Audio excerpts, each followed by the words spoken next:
us here in the 60s. Well, my first deal, the first place I went to at 18 years old, I left here and I went straight to Biloxi, Mississippi Oh, really? for 6 weeks of basic training. And my mother talked to me every hour, every day. She's from Talladega, Alabama. Now, you've been raised up here. You don't know. Dr. Brown, we were talking yesterday basically about the HBO film that was done, or documentary. Tell me a little bit about your involvement with Rise Above. Oh, Rise Above. Yeah, and Okay. Triumph Over Adversity.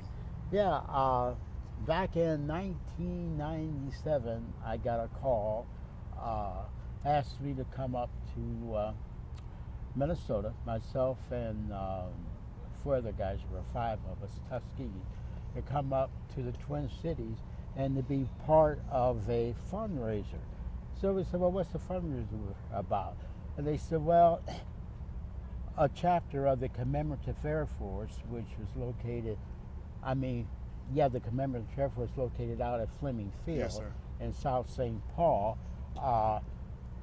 They are trying to restore a P-51C aircraft. Wow. And they went to the state legislature, and the state legislature gave them $100,000 of seed money, and that was the start. It took just roughly $2 million going to be the total cost Wow. of this thing.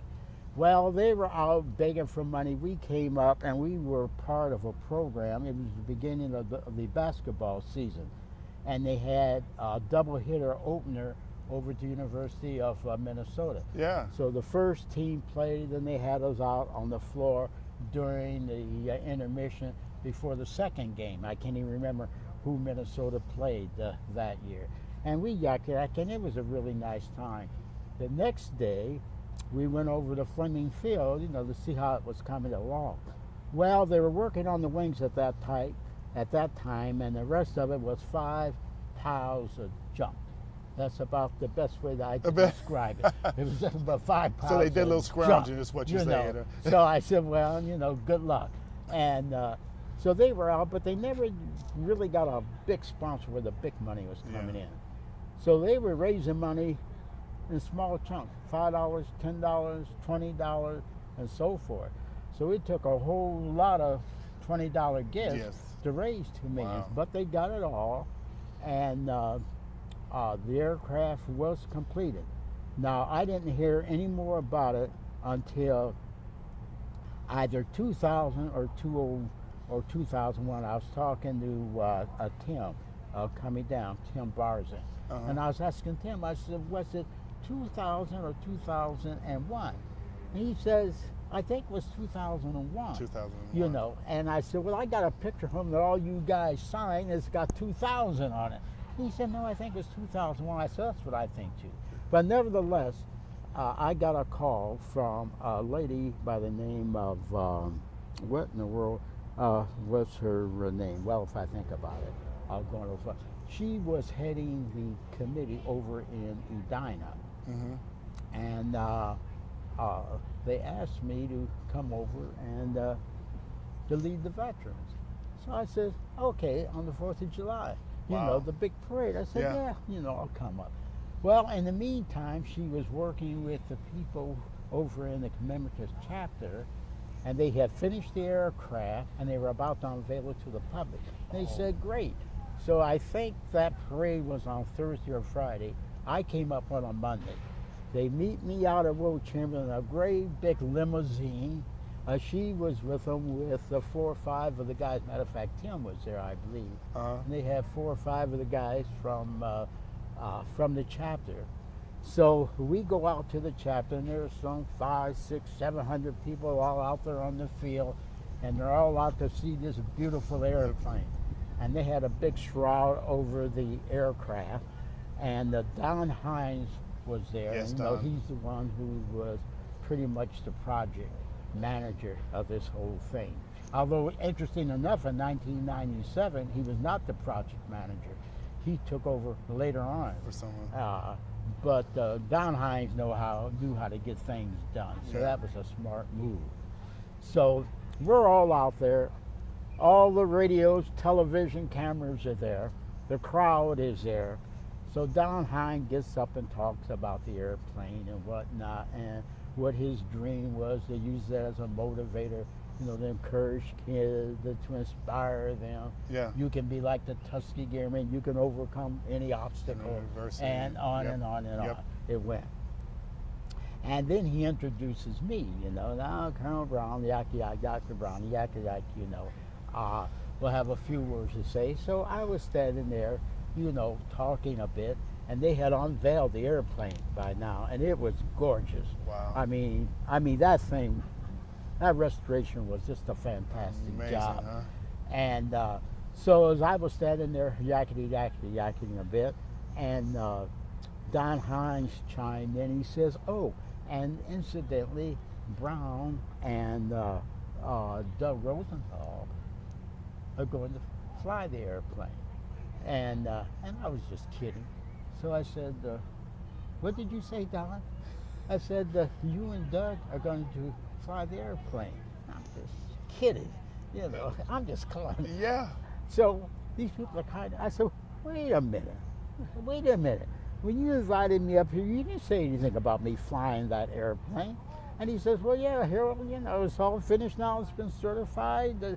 Yeah, everything is okay." When I said, "Don, I saw that airplane when it was 5 pounds of junk, and you're asking me to go out and fly in that airplane?" Hello. And Don didn't know I was kidding. And Don is getting frustrated. He said, "Well, wait a minute, Harold, you know," and he tried to convince me To how go safe up the airplane is, and I'm trying to contain myself to keep from bursting out laughing. And there's a little kid down front, a kid, he was about 7, 8 years old. So he's waving his hands and whatnot. And I said, "What do you want, huh?" He looks at me and said, "What's the matter, Mr. Old Man? Can't you climb into the airplane?" I said, "You little young whippersnapper, you just watch me." I said, "Somebody get me some coveralls, some flight coveralls." So they gave me some flight coveralls. I climbed into them. I said, "You watch this." So the airplane was there. I hit that first step, the wheel, and jumped up on the front of the wing and looked at them. "How you like that?" You know. And young pup. but we suited up, whatnot, and we climbed on board, started up in the airplane. All the engines were coming up in the engine instruments were coming up in the green, and we were waiting out on the airport. At the takeoff strip, Yeah. waiting. So I told John, I said, "Boy, I really feel comfortable in this airplane. I almost think I could fly it right now." And of course, Doug, you know, politely said, "Well, another time, Harold, not today." You know. So we took off. We flew around for about 45 minutes, you know, short flight. Yeah. And we came in and you know, landed and whatnot. But this was the beginning of a whole lot of things. Yes, sir. We got a good flyable aircraft. They were taking it around to a lot of air shows, having a lot of success with it.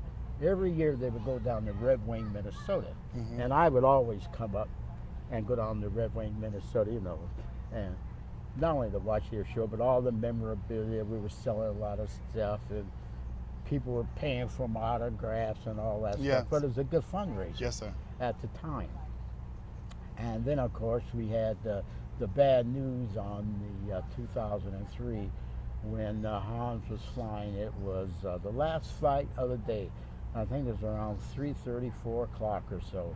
And he and another P-51 gunslinger was the name of the P-51. The two of them Mhm. was flying.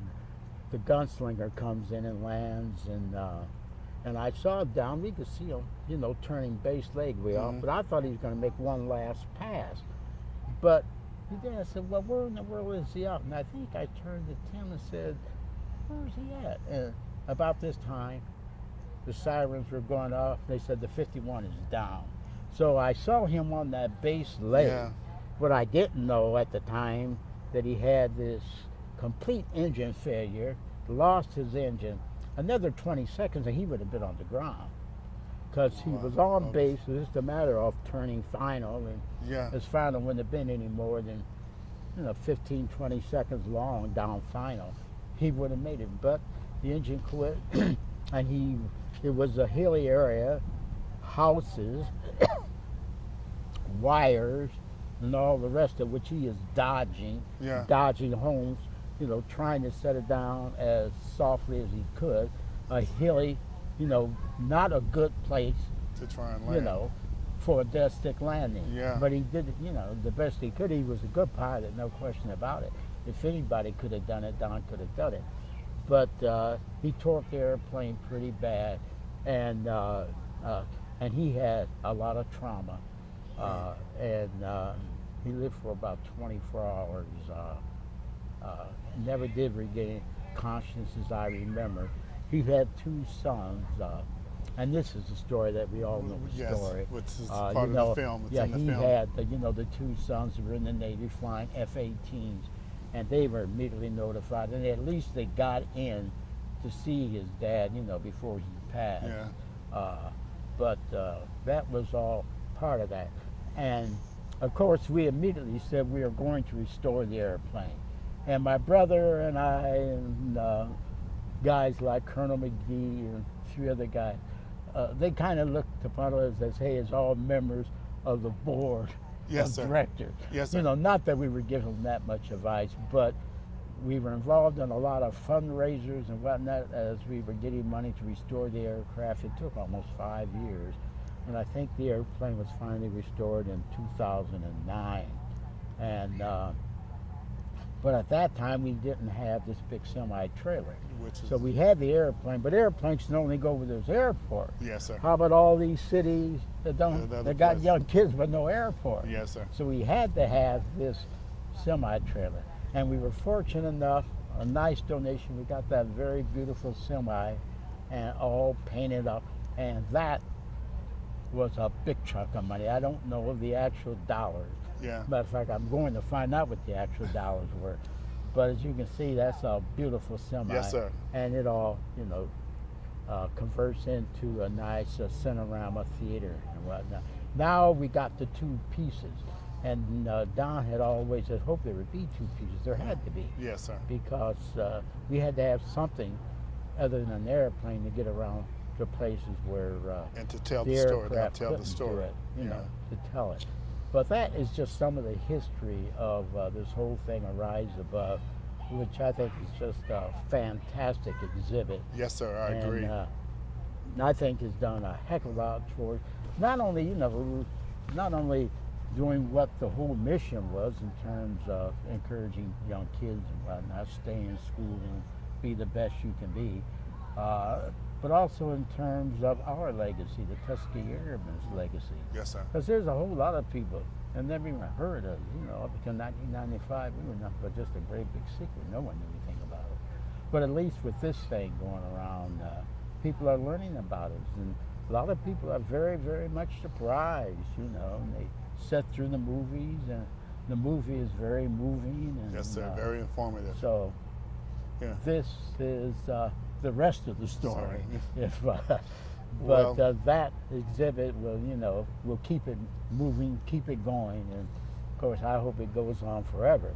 But Well, we're at going to least do for our right best. now, it's doing, you know, a fantastic job.